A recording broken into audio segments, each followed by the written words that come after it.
₹40 कटहर भैला 20 रुपया बोड़ा जी। ₹40 कटहर भैला 20 रुपया बोड़ा जी। समधी आपन बहिन बेचे 100 रुपया जोड़ा जी। समधी आपन बहिन बेचे 100 रुपया जोड़ा जी। ₹40 कटहर भैला 20 रुपया बोड़ा जी। ₹40 कटहर भैला 20 रुपया बोड़ा जी। समधी आपन बहिन बेचे 100 रुपया जोड़ा जी। समधी आपन बहिन बेचे 100 रुपया जोड़ा जी। बेचत बेचत साँझ हो गई तबो ना बिचाने जी। बेचत बेचत साँझ हो गई तबो ना बिचाए जी। समधी कहे फ्री में ले जा बहिना मोर बुढ़ाए जी। समधी कहे फ्री में ले जा बहिना मोर बुढ़ाए जी। ₹40 कटहर भैला 20 रुपया बोड़ा जी। ₹40 कटहर भैला 20 रुपया बोड़ा जी। भसुरु अपन बहिन बेचे 100 रुपया जोड़ा जी। भसुरु अपन बहिन बेचे 100 रुपया जोड़ा जी।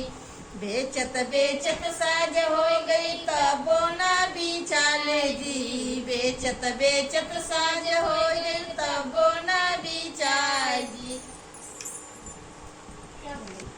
भसुरु अपन बहिना बेचे 100 रुपया जोड़ा जी। भसुरु अपन बहिना बेचे 100 रुपया जोड़ा जी। बेचत बेचत साँझ हो गई तबो ना बिचाले जी। बेचत बेचत साँझ हो गई तबो ना बेचाए जी। भसुरु कहे फ्री में ले जा बहिना मोर बुढ़ाए जी। भसुरु कहे फ्री में ले जा बहिना मोर बुढ़ाए जी। ₹40 कटहर भैला 20 रुपया बोड़ा जी। ₹40 कटहर भैला 20 रुपया बोड़ा जी।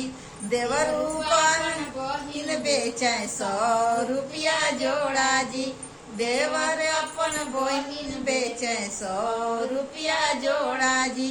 बेचत बेचत साँझ हो गई तबो ना बिचाए जी। बेचत बेचत साँझ हो गई तबो ना बिचाए जी। देवरू कहे फ्री में ले जा बहिना मोर बुढ़ाए जी। देवरू कहे फ्री में ले जा बहिना मोर बुढ़ाए जी। ₹40 कटहर भैला 20 रुपया बोड़ा जी। ₹40 कटहर भैला 20 रुपया बोड़ा जी। अपन बहिन बेचे 100 रुपया जोड़ा जी। भरती हवाया अपन बहिन बेचे 100 रुपया जोड़ा जी। बेचत बेचत साँझ हो गई तबो ना बिचाए जी। बेचत बेचत साँझ हो गई तबो ना बिचाए जी।